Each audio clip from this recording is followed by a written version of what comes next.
ready for some football. I don't know about you. Who else could it be but your man Lou? Yeah. The LouieTeeNetwork is powered by MusicHead University. MusicHeads, classes in session. Turn me up. Enroll on YouTube now. Link is in the description.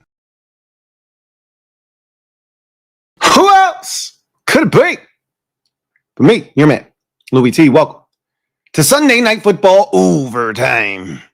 Steelers, Chargers. Really disappointing effort for the Pittsburgh Steelers, but I think I said this to you guys 2 weeks ago when they were on Sunday Night Football against Green Bay. This is who they are. They'll have those one-off weeks like we saw against the Colts last week where they force a bunch of turnovers and they find a way to get it done. And that's the reason why Mike Tomlin ends up with 9 or 10 wins every season. And we marvel at this, historic streak that he's put together where he doesn't have losing seasons, but it doesn't amount to any success in the postseason because the way that they play is unsustainable, right? 25-10 victory for the Chargers. We'll get to the Steelers side of things a little bit later on, but to the victors go the spoils. Let's talk about the Chargers improving their record to 7-3, keeping the Denver Broncos within reach. Broncos moved to 8-2 with their win on Thursday Night Football over the Las Vegas Raiders. So this win at 7-3 keeps the Chargers right within striking distance. Remember, they've already beaten every team in the division already. Their first 3 games of the season for the Chargers were the Chiefs over in Brazil, on the road at the Vegas Raiders in week 2, and then home against the Denver Broncos, home for the Denver Broncos in week 3. So they've already won 3 games in the division. They're 3-0. So they're right in the thick of things in the AFC West. But this felt like a Jim Harbaugh type of victory, right? Kind of grinded out, nasty, physical, do whatever it takes type of win. Again, I don't know if this is sustainable either, right? This is cool in the regular season when you're playing inferior opponents, kind of move out of the way, let them implode, and you do enough. But a lot of field goals attempted tonight, a lot of missed opportunities to put points on the scoreboard, a lot of relying on your kicker for 50-plus yard field goals, one from 59. He missed one off the upright. Like, just a lot of missed opportunities for the Chargers tonight that allowed this game to be a lot closer for a lot longer than it needed to be. Again, I don't know if this model is necessarily sustainable. Justin Herbert was hit another 9 times tonight. He was sacked 5 times tonight. Looked like a hip drop tackle that, almost hurt him there. I don't know if this model is sustainable, right? He's been taking a beating. We know about the issues up front with both your starting tackles out for the season, some issues on the interior, that sort of thing. I get it. I understand it. More so than anybody else probably would this season. But something has to give. Whether you got a chip on those edges or you got to help, something's got to give because he can't keep taking this type of punishment, and you can't expect him to be able to stand tall and deliver for you the way you need him to come down the stretch if he's not healthy. And so you couple the beating he took tonight with the missed opportunities. Gaston looked like he got hurt. I don't think he finished this game. And again, I think Ladd McConkey to score a touchdown on that catch and run. But ultimately, this was as dominant a victory as you can have without looking pretty in a dominant fashion, if that makes sense. Like, still scored a touchdown in garbage time. This was 25-3. This was 22-3. This was 15-3. You see where I'm going with this? This was 12-3, right?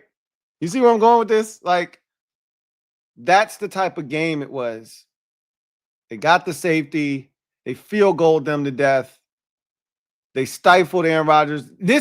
I'll say this, defensively, this may have been as impressive as the Chargers have looked all season long. And they've dominated some games defensively, made some teams look pedestrian. But this, you got to remember, context is everything. You got to remember where the Steelers were mentally coming into this game and what they were coming off of. Last week, you could argue, was their best win of the season. And coming into this game, they probably were full of confidence. And for the Chargers to be able to stifle them and suffocate them the way that they did defensively, I literally said to myself, and I was on a live stream when I said this is the first time I've seen Aaron Rodgers look his age to the point where I'm like, hey, this is it. You pack his ass up. They had Aaron Rodgers out there throwing no-look passes, Eli Manning style. Like, if there was a pass in the flats, I don't remember what receiver it was, but he was, there was a impending hit coming. He knew it. He felt it. He flings that bitch, turns his body to kind of shield the hit, and that shit went like 2 yards over the guy's head at 99 miles an hour. That was not what was required of that particular throw. That guy was wide ass open too. And it showed he's not in a position to take those hits anymore. He doesn't want to take those hits anymore.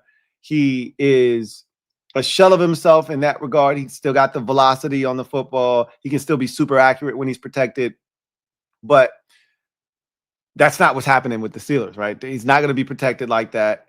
The targets he's getting the football to aren't very good outside of DK Metcalf. At least they're not consistent.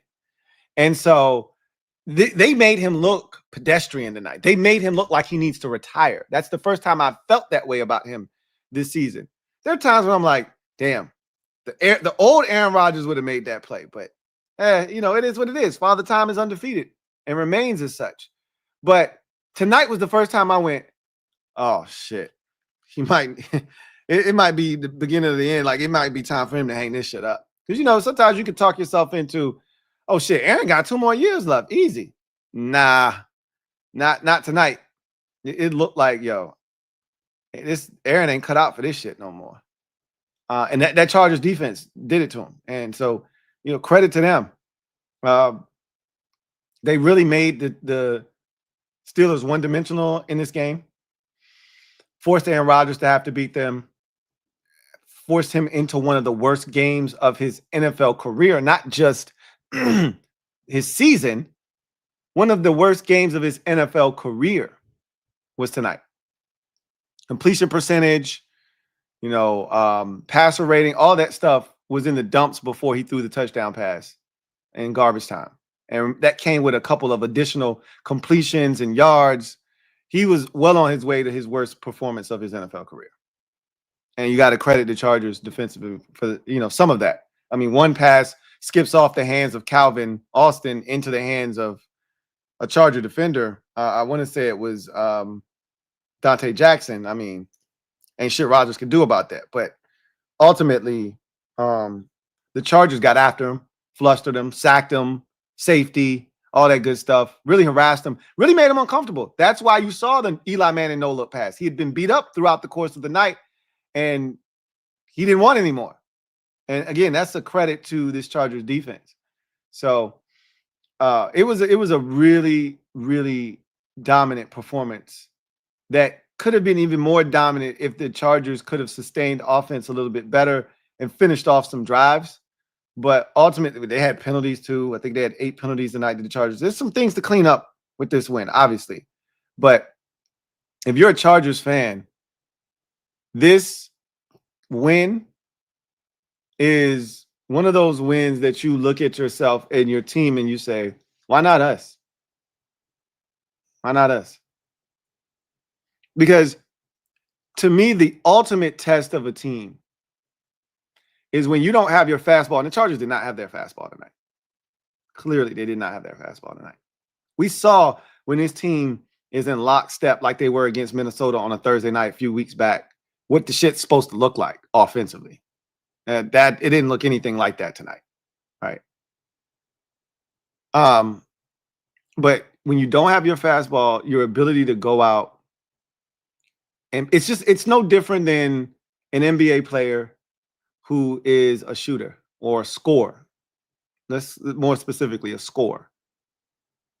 And the shots just aren't falling tonight. You can't seem to get the ball to go in the bucket. You try to put your head down, get to the basket. You're not getting foul calls. And so your scoring isn't impacting the game. But can you still find a way to impact the game? Can you rebound? Can you set the table for others? Can you get a couple of deflections, a couple steals? Can you still find a way to impact the game? That's what this performance for the Chargers was like. Didn't have their A game offensively, but they found ways to impact the game in other facets. Defensively, they harassed the shit out of Aaron Rodgers. Special teams wise, they dominated this game. Recovered a fumble late. Game was already done at that point, but it didn't matter. Game was no longer in the balance. Still took the football away there. The kicking game was spectacular. Dicker the kicker was magnificent tonight. They needed him to be. Defense scored on the safety to set the tone, really. Down 3-0 at that point. Get the safety. And the game was really never the same for the Steelers after that. They never really rebounded. So you found other ways to impact this game. The takeaways from Rodgers, the safety, the field goals on drives that weren't completed. Just finding ways to continue to impact this game and put more and more pressure with every score, with every defensive stop, with every turnover forced, with every field goal made. More pressure was applied to the Pittsburgh Steelers in this game. And you'll have a game like this in the postseason. Shit'll be nasty. It'll be gritty. It'll be cold. You're going to have to find a way to score more than the other guy, right? More than the other team. And it may look just like this. This game right here wasn't that different than the Houston Texans playoff game from last year when Herbert threw 3 or 4 picks. Gritty, nasty. You just find a way to win. And the Chargers didn't. This is their identity right here. Like, you want to play better offensively. You want to score more points. You want to be more polished on the offensive side, but you just got to find a way to win. And this is what hardball football is all about. Finding ways to win. Doesn't have to be aesthetically pleasing. It just needs to be gritty. And most importantly, a dub. And they got it done tonight. And at 7-3, I'm not sure they're not the best team in that AFC West. I'm not. Because I don't trust Bo Nix. After Mahomes, they got the second best quarterback in the division. Defensively, I think the Broncos have the best defense. I think the Chiefs I think they got the third best defense through the Chargers. However, I think that their defense is the most consistent. We've seen the Broncos defense struggle. They're kind of feast or famine. Same with Kansas City. I think the Chargers defense is the most consistent. It isn't always great. It rarely is it great. Tonight it was great. This is rare for them. They don't usually do it like this. But rarely is it terrible, if at all. And you can catch the Denver Broncos defense being, sus on an occasion. Same with the Chiefs. You can catch them being sus every now and again. The Jacksonville game. Denver was just down big to the Giants. Like, you can catch them being sus every now and again. You rarely catch the Chargers doing that anymore. I really like how Kamani Vidal has stepped up. He was huge tonight. He was huge against the Vikings a couple weeks back. Shout out to Keenan Allen, man. One of the most, him and Mike Evans, to me, are two of the most underrated receivers of our generation. We've seen a lot of good receivers come and go. A lot of accolades showered on a lot of the big name wide receivers. But rarely when we talk about the best in football do we bring up Mike Evans and Keenan Allen. Very few have been more consistent. Now, Allen's issue throughout the years has been health, especially earlier in his career. Not as much here of late, but early in his career, there were always questions about health with him. Can he stay healthy? Right? When he's healthy, he's one of the best in football. Really hasn't been much of an issue here of late. And I'm so glad he went back to the Chargers. This is where he belongs. And for him to set the record tonight on this stage, Sunday Night Football, so many people were in the house. And it was pretty cool how they did it. They knew he needed one catch. They went and got it for him in a game that's already over, so you can celebrate him the way that you need to. Thought it was really dope, right?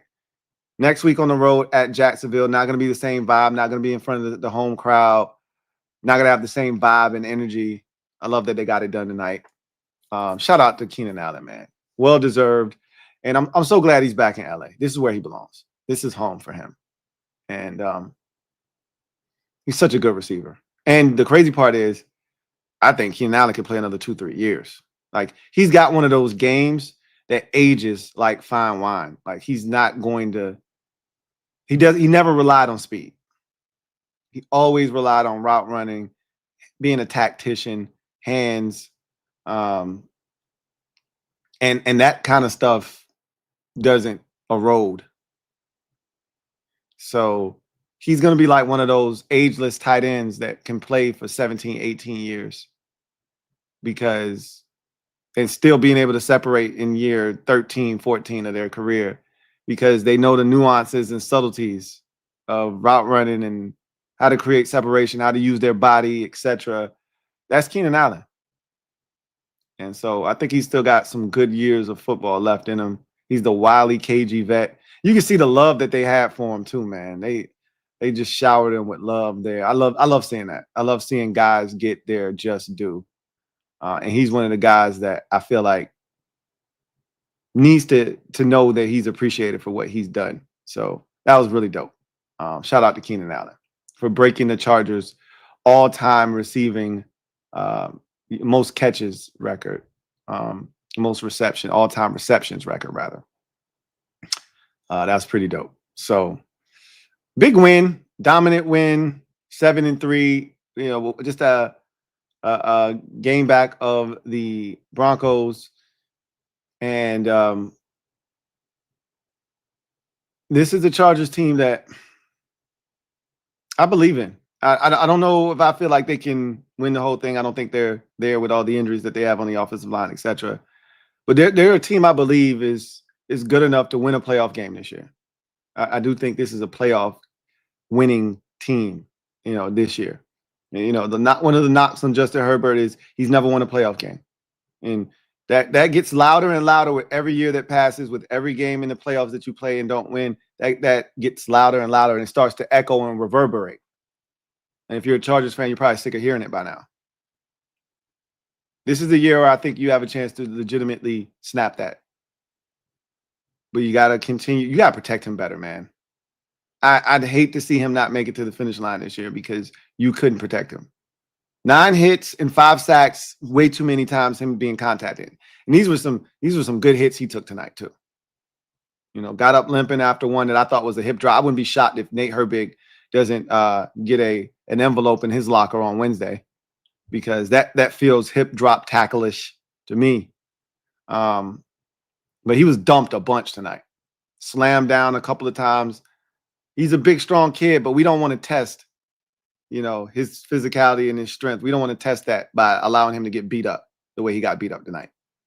So they got to find a way to be better. But dominant performance defensively. Offense did just enough. Special teams chipped in. This was an all-around, what they call a good old-fashioned complimentary football win by the Chargers, 25-10 over the Steelers. You look at it from the Steelers' perspective, I really don't have a ton to say about the Steelers that I haven't already said. So some of this, and I'm going to apologize in advance, may sound like a broken record. I've said some of these things before. So again, sorry for repeating myself, but This is who the Steelers are. I said this when they lost to Green Bay a couple of weeks ago. Nothing has changed. All you do is sub out the quarterback for some other aging veteran quarterback, but it's the same rinse and repeat cycle, right? Find find an aging veteran quarterback, insert him into the lineup, expect different results. This time they changed some of the pieces around the said aging quarterback, right? Sub out one, star wide receiver for another. Add some ancillary parts around him. Play, good defense. Force turnovers. Not great defense. Excuse me, not great defense. So if the turnovers don't happen, you're not going to be good enough defensively. If the turnovers are pouring in, you got a shot to win. Do just enough on special teams, but that doesn't necessarily wow you or move the needle. But you love Chris Boswell and what he provides. Cross your fingers and hope for the best. Doesn't work, we blame the offensive coordinator. You talk shit about Tomlin, but you won't move on from him. And then you rinse you rinse and you repeat the cycle all over again. Last week was not indicative of who the Steelers are. That is indicative of who the Steelers are when they create turnovers. We saw them beat New England. They had no business beating the Patriots. None whatsoever. Patriots dominated that game. What did they do? They forced 5 turnovers in that game, if I'm not mistaken. So they came away victorious. Last week, they were the better team. The Steelers were the better team in that game. They stifled Daniel Jones. But they needed every single one of those turnovers for that game to turn out the way that it did. One less turnover, one drive by Indianapolis that turned into a touchdown instead of a turnover. And it would have changed the whole complexity of the game, and I'm not sure that Indianapolis doesn't come back and win that game. They needed every single one of the turnovers that they got. I think that was another 5 turnover game, if I'm not mistaken. The Steelers need to force turnovers to be at their best because offensively, they're not good enough to carry the load. And when they play complementary defense or complementary football, it's not the same complementary football that you're accustomed to seeing when it looks like it's supposed to look. Their complementary football consists of their defense creating turnovers and short fields, right? It's not just getting stops and getting the ball because the offense can't do their part consistently, which is take the football from your own 17 and drive it the length of the field and score a touchdown. They can't do that consistently because they're not good on offense. So in order for the defense to properly feed and nourish the offense, they got to create turnovers and shorten the field so that instead of them having to go 83 yards for a touchdown, now they got to go 53 yards. Now they just got to go 47. Now they just got to go 32 yards. And that's not sustainable. And so therein lies the problem with the Steelers. Every single time it comes back to the offense. Even when the defense this year isn't as good as it's been in past years. They can't just line up and kick your ass defensively like they have been able to in the past. But even like tonight, a night like tonight where they didn't force any turnovers. The defense wasn't, necessarily, they weren't terrible. They were actually pretty good. They stopped the Chargers from getting to the end zone. They sacked Justin Herbert. They just weren't forcing enough punts. But they forced enough activity for the Steelers offensively if they could have gotten something going that this game could have been totally different. But they never could get it going. And so you keep forcing them to kick field goals. That's adding up. Eventually, they're going to score a touchdown, and they did. Ladd McConkey. Then they keep adding the field goals. Eventually, these field goals, they're going to add up. And they did. Next thing you know, another big Ladd McConkey play leads to another touchdown. Now the game pretty much over. And so, you got to ask yourself, what can we do to get this offense where we need to get it to? And I said this at the trade deadline, you couldn't sit idle if you were Pittsburgh Steelers. If you were serious about being all in on Aaron Rodgers and trying to take advantage of this veteran-laden team, which is what you effectively are, with guys like Darius Slay, Jalen Ramsey, Aaron Rodgers, Cam Hayward. You're a veteran football team. You need to win now. And if you're looking to do that, you needed to go get somebody at the trade deadline. I had a Deebo Samuel waiting on you, bro. All you had to do was cough up a 5th-round pick, and he was yours. You could use someone opposite of DK Metcalf. You have nothing. Aaron doesn't trust these boys. And you see why when you throw the ball to Calvin Austin and shit caroms off of his hands right into the hands of Dante Jackson Jr. Dante Jackson. Of course he don't trust these boys. Offensive line in front of him is a sieve. He's under duress every time you look. The only guys he truly trusts are the tight ends, the running backs, and DK Metcalf. And that is clearly shown in the way that he distributes the football. It's like pulling teeth to get him to throw the ball to one of these other receivers. And I get it, rightfully so. Can't lean on the run game because that's inconsistent. If you're not getting turnovers, you got to go the length of the field. And Aaron Rodgers, this offense ain't built for that. Especially with Aaron getting hit as much as he's getting hit. You want Aaron Rodgers at this stage of his career to be the best version of himself. You got to protect him. And they're not doing a good job of doing that.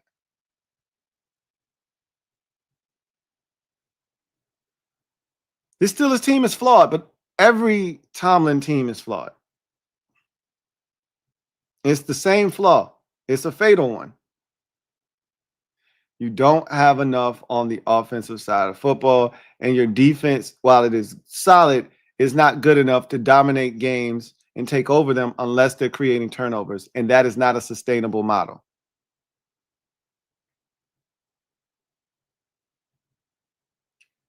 So this is who the Steelers are.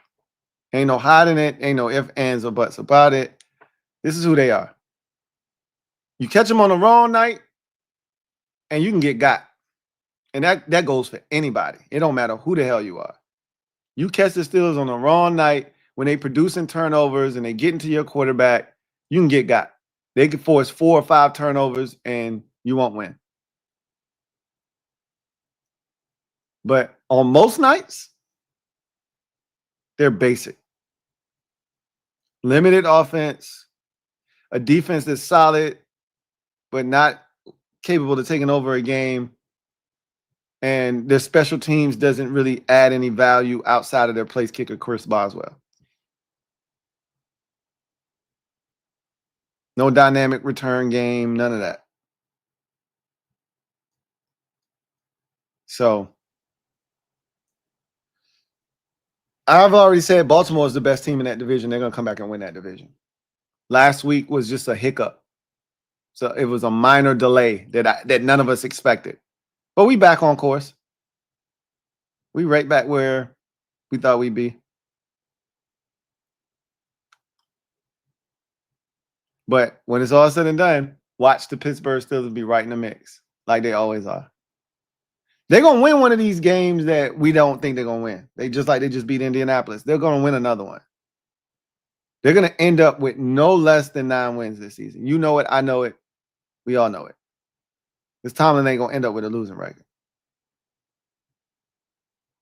Might even mess around and win 10 games. I highly doubt that. Highly doubt that. But I'm not ruling it out. But in order to do that, they would have to win 4 out of their final 7 games. Or excuse me. They have to win 4 out of their final 8 games. Because they're 5-4. They've already had their bye week. They'd have to win 4 out of their final 8 games. So roughly half of their games. Or excuse me, they'd have to win 5 out of their final 8. Excuse me. They have to win 5 out of their final 8 games. I don't see, none of us see that happening. I don't know their schedule. I don't care what their schedule is. I know they got enough games against teams in their division, including 2 with Baltimore. That shit ain't happening. They're not winning 5 out of their final 8. So anyway, I digress. Let's get to the skill game brought to you by Sleeper. And then we'll get back to the other side. If there's comments, we'll get to them. If not, we'll get out of here. The skill game brought to you by Sleeper. Sleeper is a fantasy sports and real money gaming app that focuses on bringing people together through sports and gaming. If you have not downloaded the Sleeper app, you are missing out. Go ahead, use the link in my description of this video and all the videos that I do, which will take you to where you can download the Sleeper app if you haven't already done so. If you already have the app, then you're ahead of the game. If you're already on it, then you know what it's about. But if you don't, this is your opportunity to get it. Download the app, and once you've done that, you verify you are who you say you are, and you make sure that Sleeper is available in your area. It's available in over 30 states in the U.S. Once you've done all of that, they're going to give you $20 free just for downloading the app and becoming a member of the Sleeper family. And then on top of that, I advise you to use my promo code LTN to get you 100% deposit match on your first deposit up to $100. That's right, a dollar for dollar match. You put in 100, they're going to give you an additional 100 to spend on the app. You put in 50, they're going to give you an additional 50 to spend on the app. I would just recommend you use my promo code and put in 100 so they can match it, because you only get to do it once. So you want to take full advantage of it. Let them match that $100 with an additional 100. Then the $20 on top of that for you downloading the app. That's $220. You can get busy with $220. All right. So real quick, show you what I did with this game. Not much, right? So I had Louie Lotu for a sack. Louie got the sack. I thought, like, Aaron Rodgers can't move, so I knew he was going to get sacked tonight. And I said, it's either going to be Khalil Mack or Louie. It was Louie. Both of them. You know, Khalil got him for the safety, and Louie got him as well.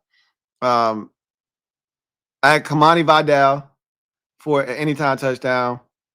He had himself a big night, and he got the touchdown late. I had Herbert for 22.5 rush yards. I just knew he was going to get that, and he tried to run several times tonight. And one of these runs had to be every bit of like 19 yards. Most of his yards came on like one run. That run had to be every bit of like 15 yards. He just couldn't get away. That was the problem. Every time he tried to step up, step through, run, somebody would grab him, slam him down. So I thought that 22.5 was easy money. It turned out not to be. I thought QJ would get loose on that in that Steelers secondary for one play. He almost did a couple times. He caught a hitch. His biggest catch was a hitch for 15 yards. I was trying to get him to turn that into a 20-yard gain so bad. It didn't happen. Gaston, I think, got injured early in the game. So, and he was struggling anyway. There were a lot of, like, he had a chance for a touchdown. He didn't see the ball. I don't think I was going to get the 53, even if he had stayed healthy throughout the course of this game that I needed.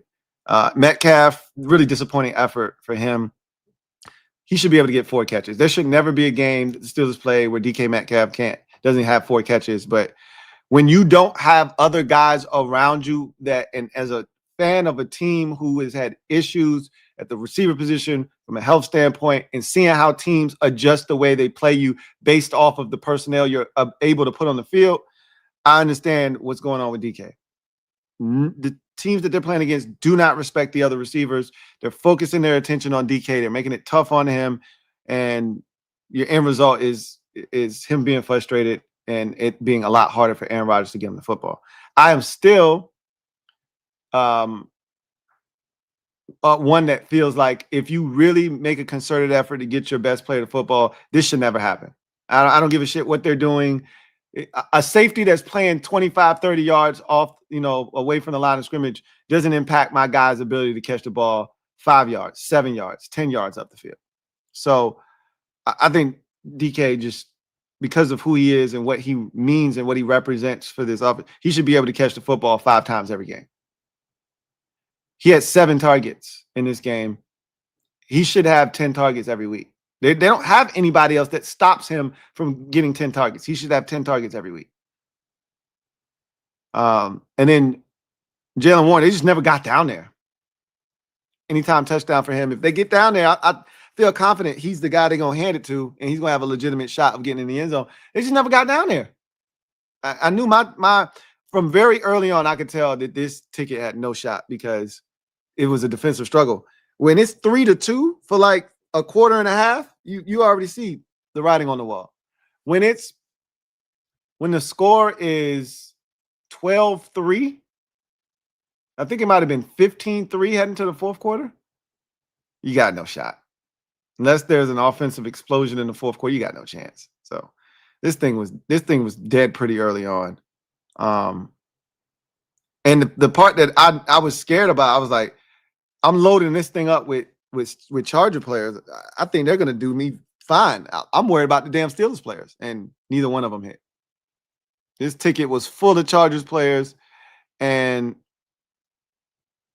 they weren't the ones that really did me dirty. I mean, I know 3 Chargers didn't hit, but Herbert couldn't get away. Johnston didn't get the opportunity. Just one of them games. I thought he had another opportunity over the middle where he could have tried to make something happen. And then Gaston it wasn't clicking today for whatever reason. But anyway, as I always say, I'll get them next time. So those were my picks. Shout out to Sleeper for sponsoring the stream. As always, if you haven't already done so, use my promo code LTN to get you 100% match on your first deposit up to $100. What are you waiting on? Turn every day into payday. Download Sleeper. You won't regret it. That's the skill game. Let's get back to the show. The skill game brought to you by Sleeper. All right. So I don't think there are any comments. I think we can just go ahead and bounce.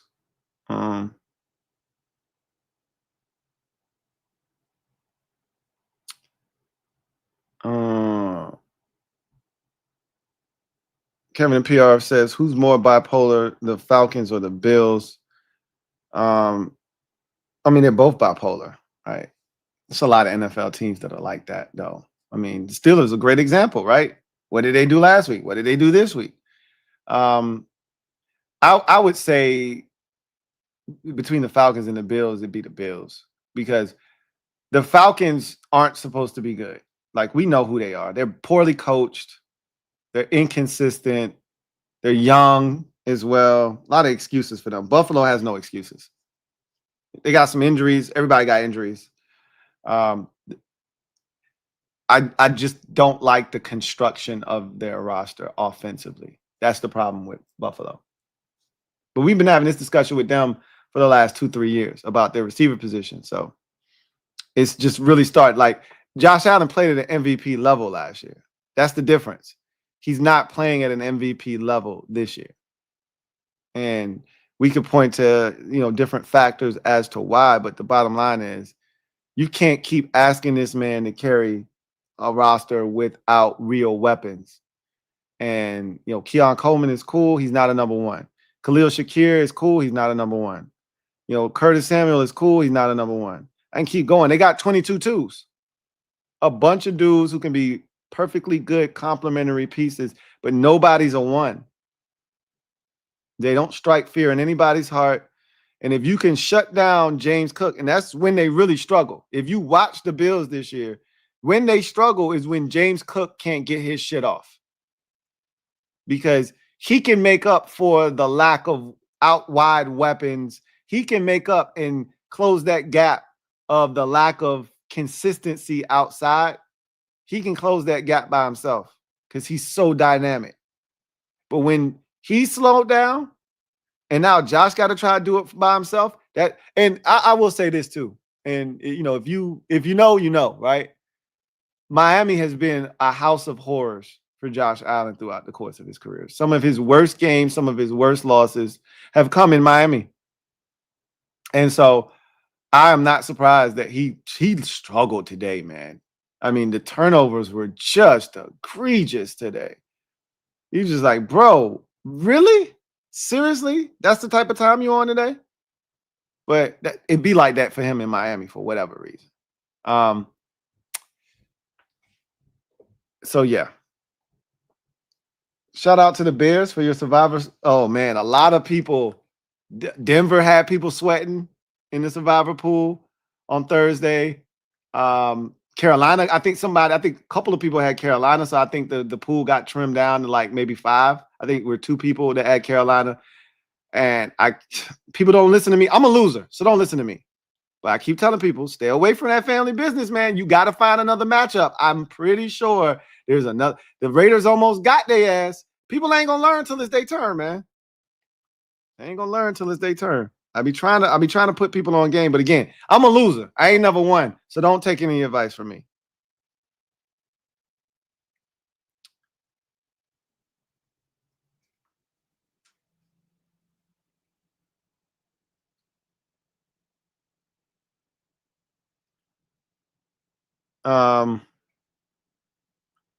Samuel says the Bears did to us what we did to them. That fan base got what they wanted, an official rivalry. It's not a rivalry now.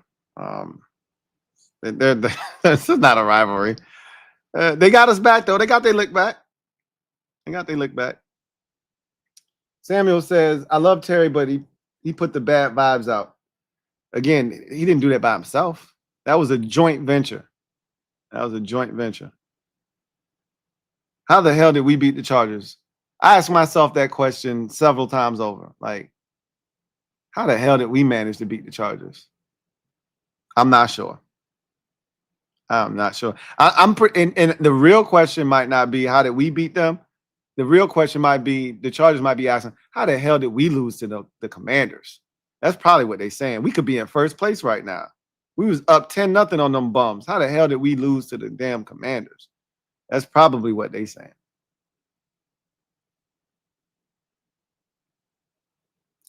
Samuel says, the Patriots really copied our whole flow from last year, word for word, bar for bar, shaking my head. They did, but hey, more power to them, man. Kudos to them.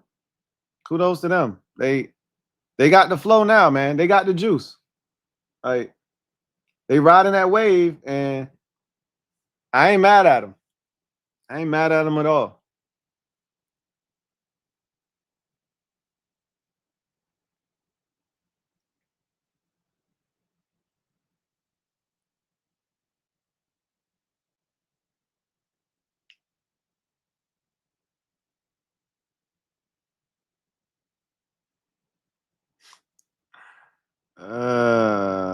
Man.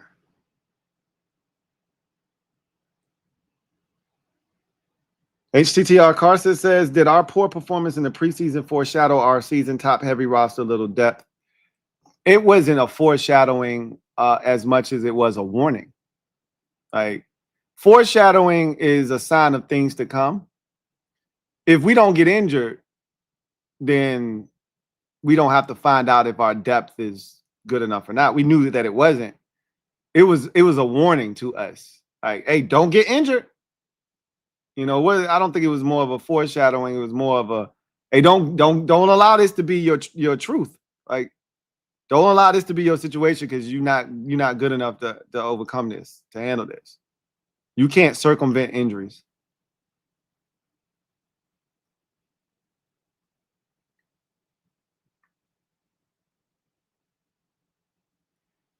Yeah, it's rough, bro. Shikes. Anyway, let's get out of here. Abel Ambrosio, been a member for 36 months. Salute. Who writes, who legit right now, Colts or Patriots? Both. Both of them are legit. I trust the Patriots more than I trust the Colts. Just off the strength of, Drake May being better than Daniel Jones. But, Jonathan, JT Money. JT Money is legit, bro, and he's back, and it's so good to see him playing the way that he's playing, man. Sauce adds a little something to the mix, and they're gonna get their other cornerback. I think they got a bye week coming up, and then after the bye, they might be, popping in that secondary. Bynum has been outstanding for them, and the Colts gonna be all right. I don't think they are a team that strikes fear in your heart necessarily when you get to the playoffs because of Daniel Jones. I do think they're still limited in certain areas because of his, the way that he plays. But the Patriots are legit, man. Mike Vrabel is one of the best coaches in football. I've always felt that way, even when he was in Tennessee. Drake May is playing at a high level, and he has that team confident. Now you're starting to see them tap into Travion Henderson and seeing what some of these other guys can do and bring to the table. And that win at Tampa today, like, it's one thing to, beat the Falcons at home by 1. It's, one thing to beat the Jets, which is what they're going to do this week on Thursday Night Football. It's another thing to beat the Dolphins. Like, teams beat the Saints, like, whatever, right? It's another thing to go to Tampa Bay, them coming off of a bye, and you go into their house. They come out first possession, go right down the field, Buka touchdown, 7-0. You easily could have wilted right there in the face of some adversity. And they pretty much led the entire game. They dominated that game and made the stops when they had to have it. And if Drake May doesn't throw an interception in the end zone, I'm not sure that the game even has to be as close as it ultimately was. The Patriots are like that. That defense is good. Again, another defensive-minded guy who makes sure that his defense is good. I don't understand why this shit is that hard. Why we can't have a defensive-minded coach that come here and have our shit tight. Whatever. I digress. You guys get out of here. That's going to do it for me, your man Louie T, here on Sunday Night Football Overtime. Chargers get the win 25-10 over the Steelers, dominant fashion. I don't know if this score feels dominant to you, but if you watch this game, the score doesn't really indicate and do it justice. This was a dominant performance. This was 25-3. The Steelers got a garbage time touchdown to make it look somewhat respectable, but this was total domination. Aaron Rodgers looked his age tonight. One of those times when you look like, hey, man, I think it might be time for Aaron to pack this shit up. This wasn't clean, squeaky clean on the part of the Chargers, but it was dominant. And it was a good win, especially against the Steelers team that was coming in with a ton of confidence. Good win for the Los Angeles Chargers. They're now 7-3, remain a game back of the Denver Broncos in the AFC West. It's crazy to be talking about the Broncos and the Chargers as the two, teams battling it out with the Chiefs barely above 500. It just doesn't feel real, but that's where we are. But just like, and we don't always agree with Chris Collinsworth, and he can be Captain Obvious a lot of the time, but he made a great point. Like he said, neutral site, be honest. Chiefs playing either one of these teams, Broncos and Chargers, we talking about. And we've seen Chiefs versus Chargers at a neutral site. We already saw that. We already saw how it turned out. But it's a different Chiefs team now with Rashid Rice. Remember, there was no Xavier Worthy. He got hurt, second play of the game, right? Third play of the game, whatever it was. Totally different Chiefs team, totally different Chargers team without your two tackles. Like, shit's different now. You put this at a neutral site. Who you taking? Everybody's taking the Chiefs still. And until that narrative is changed, it is what it is. Like, I don't think anybody still doesn't see the. And again, I don't think the Chiefs are going to win the division this year. I think they're not going to do it this year. But you won't get many people to say they're not winning the division this year.